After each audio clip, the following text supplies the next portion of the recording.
Good afternoon, Trinidad and Tobago. I'm Mahalia Joseph and C News is live at noon. And I'm Nasira Mohammed with sport. Topping the news at this time, workers at the Beetham Landfill staged protest action outside the site this morning as they protest inhumane working conditions. In a phone interview with C News, President of the Industrial General and Sanitation Workers Union, Mr. Robert Benassia, said for far too long governments past and present have ignored their calls to implement proper health and safety measures for workers to work comfortably.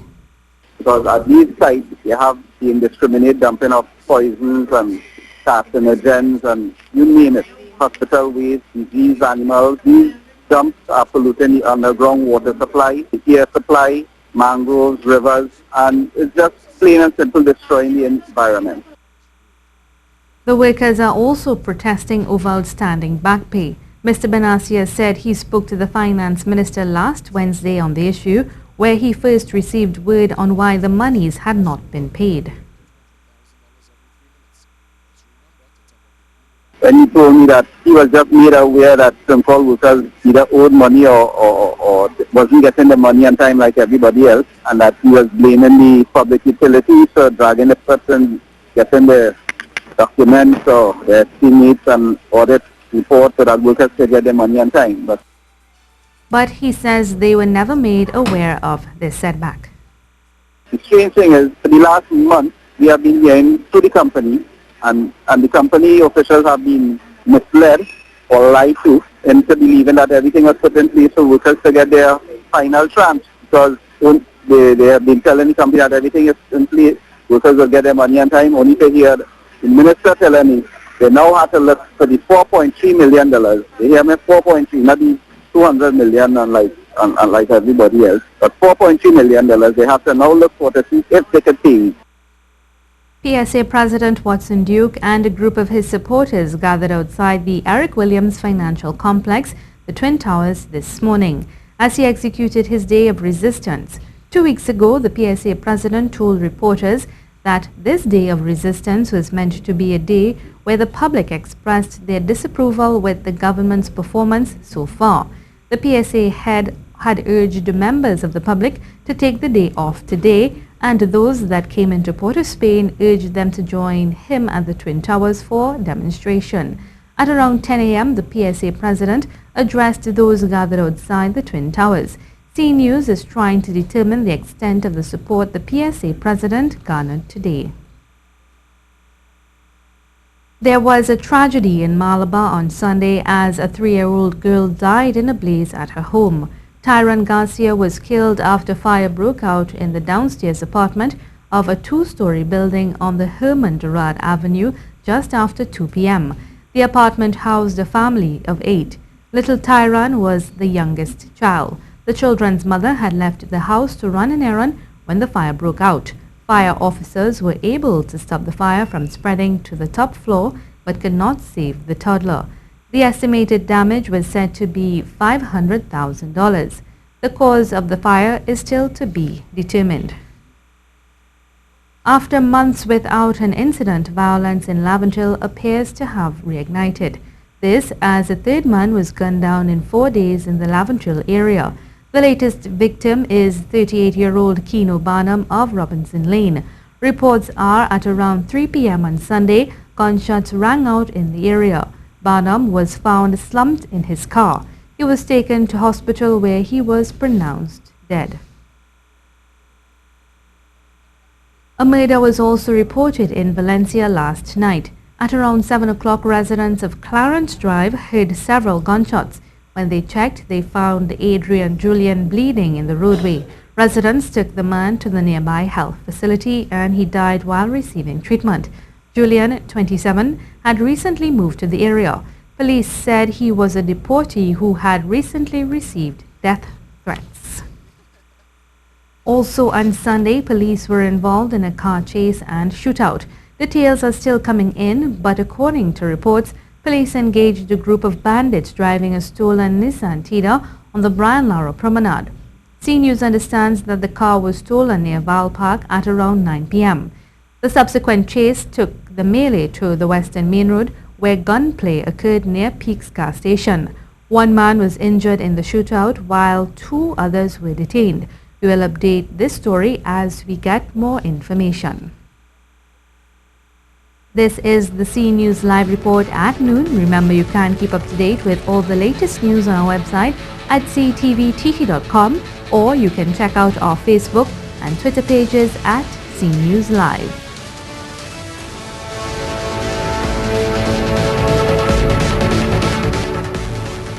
One man is hospitalized following an accident in Macoya. C News is still obtaining information on this incident, but according to reports, shortly after 7 p.m., a man was hit by a vehicle while attempting to cross a roadway in the area. He was taken to hospital where he is still being treated. A serious accident was also reported in Santa Cruz on the Saddle Road. We are also still getting details on this incident, but we understand the incident involved a Nissan Almera and a 3-ton truck. The truck was overturned. C News understands no fatalities were recorded in this incident. Stevenson Rock of Dabney has been identified as the man killed by police on Friday night in Sangre Grande. Rock reportedly was killed early Saturday morning near a quarry in the Vega de Oropouche during a shootout with an off-duty police officer. Sources said the officer, who is attached to the interagency task force, had a confrontation with the man during which the other individual allegedly pulled out a firearm. The officer then drew his firearm and opened fire as he was fearful for his life. Rock was hit several times and eventually succumbed to his injuries. An automatic weapon was allegedly seized on the scene. An autopsy on Rock's body is expected to take place today. To some other news now, Prime Minister Dr. Keith Rowley has returned home. Dr. Rowley returned to Trinidad and Tobago on Saturday after having left the country on Wednesday, March 29th, for a series of meetings with major international energy companies in Houston, Texas. Out of those meetings, there were commitments from oil giants BP and Shell of billions of dollars investments into the TNT energy sector. Following the wrap-up of meetings in Texas on March 31st, the Prime Minister proceeded on vacation leave for 1 week. Finance Minister Com Imbert acted as Prime Minister in his absence. Social activism group Fixin' TNT has written to the chairperson of the United National Congress, Dr. David Lee, calling for Gerald Ramdeen to be removed from the Senate. Peter Christopher has more. Letter today, which was posted to social media, Fixin' TNT head Kirk Waite referred to April 5th conversation with Dr. Lee concerning Mr. Ramdeen's removal. Pointing to various investigations and allegations surrounding Mr. Ramdeen, Mr. Waite called Mr. Ramdeen's continued presence in the Senate insulting and disrespectful to the people of Trinidad and Tobago. He said, "We understand that Mr. Ramdeen remains a subject of criminal investigation into Prison Gate, faces many questions and allegations regarding exorbitant legal fees, the matter representing a deceased person for an extended period of time, and failing to dispense $200,000 to a client following a court order for damages in 2009. The release ends the UNC's facilitating of Mr. Ramdeen's presence in the upper house, coupled with the Dr. Keith Rowley-led government's handling of matters involving MPs Marlene McDonnell, Camille Robertson-Regis, and Faris Al-Rawi, gives credence to the belief that there is one law for them, another law for we, thereby nurturing the culture of so who is me. Peter Christopher, C News. Soca artist Destra Garcia has made a cameo appearance on the reality TV series Icons of the Islands. The Queen of Bacchanal posted to Instagram on Sunday, confirming her appearance on the show alongside love and hip-hop reality TV star Yandy Smith-Harris in the Bahamas. Icons of the Islands is a talent showcase for up-and-coming Caribbean artists. Harris is the host and co-producer of the show. She said, quote, "Did a cameo yesterday for the second season of reality series Icons of the Caribbean with Yandy, who's also co-producing the show. She thanked the show for choosing her to mentor and advise the future musical talents. Yandy also took to social media to praise the Queen of Bacchanal, and she said, I got the chance to meet and shoot with Destra Garcia earlier. I need everyone in Nassau to meet with her at the concert tonight. An officer was allegedly attacked and beaten while attempting to make an arrest in the Lavender area. The wounds seen on the screen here were reported as a result of a spat with residents who claimed the officers were excessive in their approach. This video allegedly depicts the attempted arrest which led to the injury of the officer. PC Gunnis, the injured officer, who is a CSI attached to the Homicide Bureau of Investigation, claimed he was beaten by 12 men. And now for the weather for the period today until midnight. Trinidad, Tobago and the remainder of the Lesser Antilles will be predominantly hot, sunny and at times breezy conditions can be expected despite the odd light or moderate shower in a few areas. Tonight will be mostly clear and cool. Seas are expected to be normal with waves up to 2 meters in open waters and near 1 meter in sheltered areas.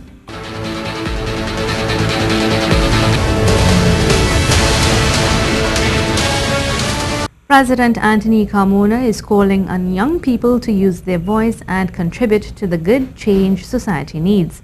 Addressing the 18th Secondary Schools Leadership Symposium earlier today, President Carmona encouraged youth empowerment and said young people should accept their responsibility to make a difference. To have a voice, to do what is right and to defend what is right. As young, critical, innovative thinkers, never undervalue or underestimate your capacities and your powers of influence. He also suggested changing the voting age in this country from 18 to 16 to allow youths to have a say in the democracy of Trinidad and Tobago. The possibility of reducing the age of voting to 16, as obtains in many progressive countries in the world. Isn't Brexit the result of not giving the young people that vote? Their future was determined by their grandparents and great-grandparents against their heartfelt wishes. The community of Coromandel Cedras now has its own police youth club. This new youth club is one of 122 in the country. The police youth clubs have developed a reputation for keeping youths off the street and out of crime. Shirley Lewis has more. The Coromandel Police Youth Club joins the list of police youth clubs across the country, which according to Acting Police Commissioner Stephen Williams have been helping to produce more law-abiding citizens. The issues of crime, criminality and certain levels of disorder in our society than working closely with the young ones in our society. Mr. Williams said that these clubs serve as something positive for communities since it fosters more involvement of parents in their children's lives. Embrace the children in a special way under the guidance of youth clubs. The launch of the Coromandel Police Youth Club signifies Youth Club number 122. The acting commissioner offered up these words of advice to the youths. Life is all that we make it. The journey of life heavily depends on us as individuals, firstly, and it also depends on what support we get from our community. Sherilyn Lewis, Senior. Creativity, culture, beauty, community and sustainable living. All these were elements of the new Fire Festival at Green Meadows, Santa Cruz. The two-day weekend festival, which included bonfires, camping, workshops, lectures and eats and treats, provided the perfect weekend getaway with some educational elements added to it as well. Shirley Lewis has more. The new Fire Festival is in its second year, and according to founder and creative director of the event, Jerry Anthony Williams, it's certainly gaining popularity. Mr. Williams said with all the issues affecting us in the society, an event like this is an important one as it provides an environment of love, peace, family and entertainment. Basically, the new Fire Festival is about inspiring our people into new ways of being and immersing introducing them to a whole new world of possibilities. That's how we like to sum it up here. One of the collaborators, Karen Kennedy, of the Caribbean Fashion and Arts Feature Festival, said the event supports sustainable lifestyles and local artisans. And because we also support local initiatives, Caribbean Fashion Art Feature Festival, we support local fashion designers and fashion film makers. We thought it would be a good partnership. According to Mr. Williams, the turnout this year was exceptional. This is only the second year of the festival. The first year being, well, last year. Coming forward to this year, we've seen a threefold in improvement or increase in terms of numbers attending the festival. Over the last 2 days, there were feature performances by several local upcoming artists and spoken word poets. From this bulb of ideas and cheers from the people on the sidelines. The people on the sidelines. I don't want to write another love song. Feeling like my mind can't get alone. Seems like this virus has me stuck, 'cause I have this right to stop. Hey, The New Fire Festival ends tonight. Charlene Lewis, C News. It's now time for me to turn you over to Nasira Mohammed because today is a big day in the sporting world. Nasira, tell us about this special guest that's here today. Certainly, Mahalia, the head honcho of FIFA is in Trinidad, and he's going to take on some of our local head honchos in a football match this afternoon. My colleague Ken Fuentes will give us details. Well, FIFA President Gianni Infantino has arrived in Trinidad and Tobago.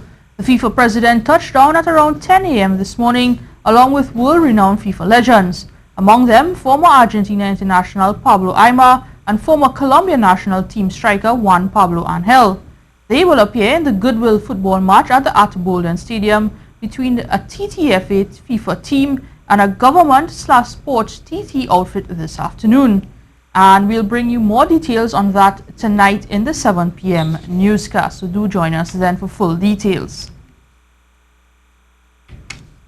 And Pakistan defeated the West Indies by 74 runs to win the second of 3 one-day internationals between the two teams at Providence Ground in Guyana. Hassan Ali's 5 for 38 ensured the 3-match series between the two teams will come to an exciting end on Tuesday. 100, the outstanding. Trinidad and Tobago's under-19 female water polo team won gold at the Curved Water Polo Championships in the Bahamas, which concluded yesterday.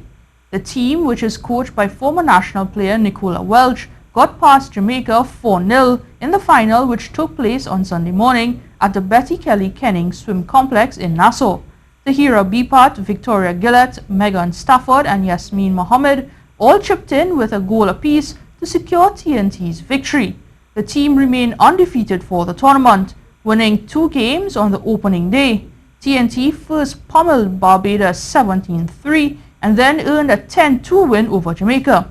3 teams participated in the tournament, and virtue of TNT's unbeaten record, the team earned a bye on Saturday and defeated Jamaica for the goal on Sunday. And that was it for sport for right now.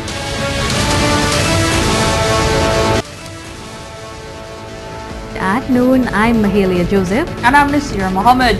Remember, for up-to-date and breaking news throughout the day, you can visit the C News website at ctvtt.com. Have a good afternoon.